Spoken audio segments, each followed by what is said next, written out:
In 1954, we were able to enjoy one of the best films Alfred Hitchcock ever made, Rear Window. This mystery thriller was written by John Michael Hayes, and based on the 1942 story, It Had to Be Murder by Cornell Woolrich. The production, released by Paramount Pictures, featured performances by Grace Kelly, James Stewart, Wendell Corey, Thelma Ritter, and Raymond Burr. For many cinephiles, including myself, this work is considered not only one of Hitchcock's best, but also one of the greatest films ever made. The plot follows a confined photojournalist named J.B. Jeffries, known as Jeff, who, after breaking his leg while photographing a car race accident, is left wheelchair-bound in his apartment. His rear window overlooks the courtyard and several other apartments. Armed with binoculars, Jeffrey spends his days spying on his neighbors, becoming increasingly absorbed in their activities, and involving his girlfriend Lisa in this peculiar pastime. Everything seems like a game until the two believe they have witnessed a murder in the building across the courtyard, growing ever more convinced of the truth of what they've seen. The film was out of circulation for 3 decades because Hitchcock himself bought back the rights from the studio, leaving them as part of his legacy to his daughter. Along with Rear Window, 4 other of his films were unavailable during this time. These films, known as the 5 Lost Hitchcocks, were re-released in theaters around 1984 after a 30-year absence. The other titles are The Man Who Knew Too Much, 1956, Rope, 1948, The Trouble with Harry, 1955, and Vertigo, 1958.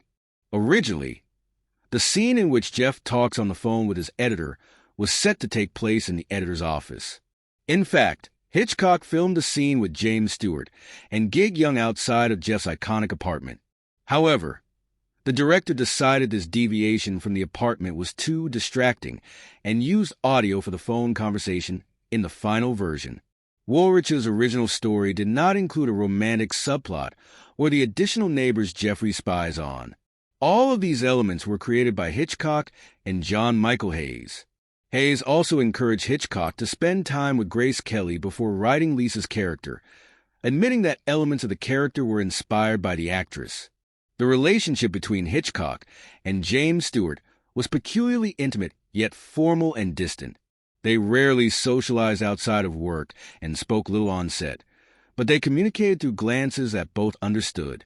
Stewart noted that Hitchcock did not discuss scenes with actors, but preferred to hire people whose performances he could predict when he said action. The film was shot on a specially constructed set that took 50 men 2 months to build at a cost of approximately $100,000. To achieve the proper scale, the stage floor was removed so the courtyard could be built in the former storage and basement space. Thus, Jeff's apartment, which appears to be on the 2nd floor, was actually at street level. The set included 31 apartments, 12 of which were fully furnished. It became a marvel that studio visitors were eager to see and was even featured in a magazine while filming was still in progress. The set also had 4 different lighting configurations for various times of day. Remote switches located in Jeff's apartment controlled the lighting.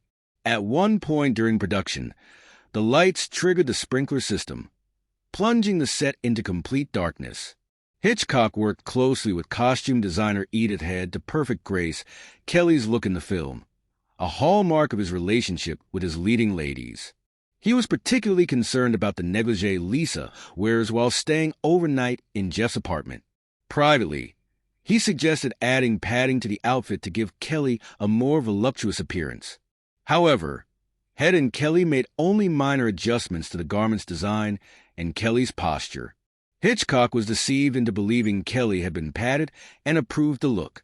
During filming, Georgine Darcy, who played Miss Torso, the dancer living across the courtyard, lived in her on-screen apartment, relaxing between takes as if it were her real home. Hitchcock allowed her to choreograph her own dance movements for her character. In one instance, he asked about her favorite and least favorite pies. She mentioned she couldn't stand pumpkin pie. When the time came to shoot her reaction to discovering a strangled dog, Hitchcock presented her with a pumpkin pie and made several remarks to provoke a negative reaction. But he loved her character so much that, on the last day of filming, Hitchcock and part of the cast gave her a cake shaped like her voluptuous figure. It was completely anatomically correct, breasts and all, and was enjoyed by the cast and crew as they wrapped production. I invite you to rewatch the sensational Alfred Hitchcock film. It's always a pleasure. Here we end. Thank you for your attention. Like and subscribe. There are many interesting things ahead. Good luck.